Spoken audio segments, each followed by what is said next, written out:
Online class में आज आपका स्वागत है। आज हम आपके समक्ष एक नवीन विषय के साथ उपस्थित हुए हैं जो कि आपके पाठ्यक्रम में चौथी इकाई में सम्मिलित है, जिसका शीर्षक है सहसंबंध गुणांक। इस विषय का अध्ययन आपने पहले भी किया है। इस सेमेस्टर में आपको सहसंबंध गुणांक की गणना करनी है कॉल पियर्सन और स्पेयरमैन की विधियों के द्वारा। सहसंबंध गुणांक की विधियों से गणना करने से पूर्व एक बार सहसंबंध और सहसंबंध गुणांक को जान लेना अत्यंत आवश्यक है कि सहसंबंध क्या है। हमारी पृथ्वी पर विभिन्न प्रकार के तथ्य वितरित हैं। उन तथ्यों के मध्य में एक संबंध पाया जाता है। कभी यह संबंध धनात्मक होता है, कभी यह संबंध नकारात्मक होता है। जैसे कि जैसे जैसे दूरी बढ़ती जाती है, प्रवास की मात्रा घटती जाती है, एक संबंध है। ठीक इसी तरीके से आप अपने व्यवहारिक जीवन में भी इस सहसंबंध को देखते होंगे। जैसे कि जिस खेत में आप फसल लेते हैं, जो उत्पादन है कभी बढ़ता है कभी घटता है, जिसके ऊपर विभिन्न प्रकार के कारकों का प्रभाव पड़ता है। अर्थात आपका जो उत्पादन है विभिन्न प्रकार के कारकों से संबंधित है। किस तरह से संबंधित है, धनात्मक या नकारात्मक, यह एक अलग विषय है। जैसे कि एक साल बरसात अच्छी हुई, आपका चावल का उत्पादन बढ़ गया। दूसरे साल बरसात कम हुई, आपके चावल का उत्पादन घट गया। यानी कि ये जो वर्षा है ये आपके चावल के उत्पादन से एक तरह का संबंध रखती है। तो आप देख रहे हैं कि आपका उत्पादन आश्रित है वर्षा पर। उत्पादन, चावल का उत्पादन एक चर हुआ, वर्षा दूसरा चर हुआ। एक चर यानी कि चावल का उत्पादन आश्रित है वर्षा पर, जिसका अभिप्राय है कि जो चावल का उत्पादन है वो आश्रित चर है और जो वर्षा है वह स्वतंत्र चर है। अब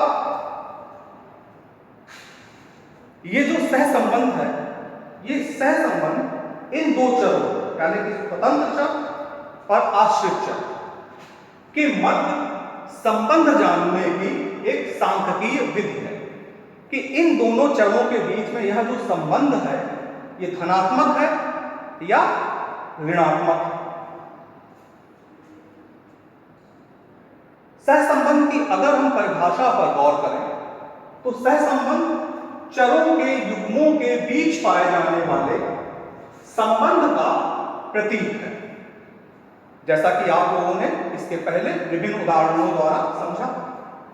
परंतु जब संख्यात्मक रूप से, अर्थात जब हमें सहसंबंध का एक मान प्राप्त होता है, जैसे कि प्लस 0.75 यह एक मान है, या माइनस 0.75 यह भी एक मान है।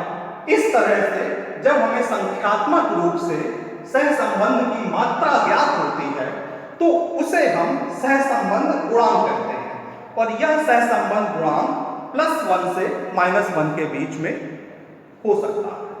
अगर +1 होगा तो पूर्ण रूप से धनात्मक सहसंबंध होगा, अगर माइनस होगा तो पूर्ण रूप से ऋणात्मक सहसंबंध होगा।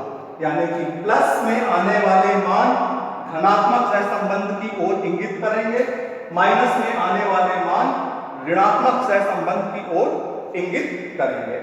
धनात्मक को अगर हम निरूपण करें OX और OY के रूप में, तो उसका वक्र ऊपर की ओर उठता हुआ होता है और ऋणात्मक का गिरता हुआ होता है। यह दोनों स्थितियां आप लोग समझ लीजिए। अब गिलफर्ड महोदय ने सहसंबंध गुणांक के आधार पर सहसंबंध की गहराई को व्यक्त करने का एक प्रयास किया। जैसा कि आप इस सारणी में देख रहे हैं कि इस सारणी में विभिन्न मान लिखे हुए हैं जिनको विभिन्न श्रेणियों में विभक्त किया गया है। यह सारे मान +1 से लेकर के -1 के बीच में है। गिलफर्ड महोदय ने यह बताया कि जब कोई मान 1 होगा, ध्यान से सुनिएगा, यहां पे दोनों निशान लगे हुए हैं प्लस माइनस, ठीक है, उसके बाद में मान लिखा हुआ है 1। जब कोई मान 1 होगा तो पूर्ण संबंध को व्यक्त करेगा।